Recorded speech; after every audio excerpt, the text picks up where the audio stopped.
حبقوق اور اس کا دوسرا باب جو 20 آیات پر مشتمل ہے۔ میں اپنی دیدگاہ پر کھڑا رہوں گا اور برج پر چڑھ کر انتظار کروں گا کہ وہ مجھ سے کیا کہتا ہے، اور میں اپنی فریاد کی بابت کیا جواب دوں۔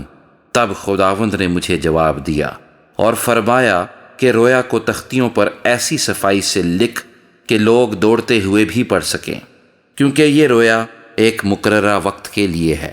یہ جلد وقوع میں آئے گی اور خطا نہ کرے گی، اگرچہ اس میں دیر ہو تو بھی اس کا منتظر رہ، کیونکہ یہ یقیناً وقوع میں آئے گی۔ تاخیر نہ کر، دیکھ متکبر آدمی کا دل راست نہیں ہے، لیکن صادق اپنے ایمان سے زندہ رہے گا۔ بے شک متکبر آدمی میں کی مانند دغا باز ہے، وہ اپنے گھر میں نہیں رہتا۔ وہ پاتال کی مانند اپنی ہوس بڑھاتا ہے، وہ موت کی مانند ہے، کبھی آسودہ نہیں ہوتا، بلکہ سب قوموں کو اپنے پاس جمع کرتا ہے اور سب امتوں کو اپنے نزدیک فراہم کرتا ہے۔ کیا یہ سب اس پر مثل نہ لائیں گے اور تنزن نہ کہیں گے کہ اس پر افسوس جو اوروں کے مال سے مالدار ہوتا ہے، لیکن یہ کب تک؟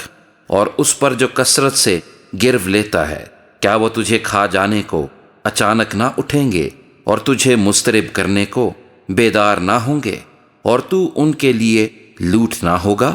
چونکہ تو نے بہت سی قوموں کو لوٹ لیا اور ملک و شہر و باشندوں میں خون ریزی اور ستم گری کی ہے، اس لیے باقی ماندہ لوگ تجھے غارت کریں گے۔ اس پر افسوس جو اپنے گھرانے کے لیے ناجائز نفع اٹھاتا ہے، تاکہ اپنا آشیانہ بلندی پر بنائے اور مصیبت سے محفوظ رہے۔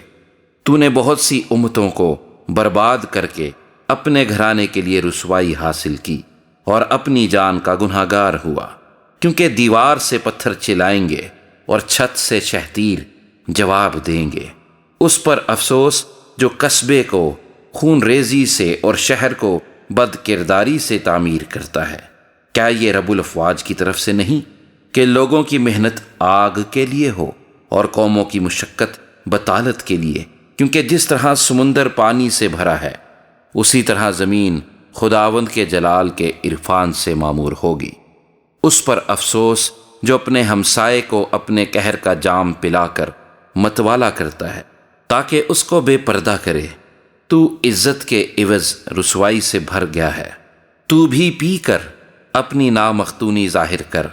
خداوند کے دہنے ہاتھ کا پیالہ اپنے دور میں تجھ تک پہنچے گا، اور رسوائی تیری شوکت کو ڈھانپ لے گی، چونکہ تو نے ملک و شہر و باشندوں میں خون ریزی اور ستم گری کی ہے۔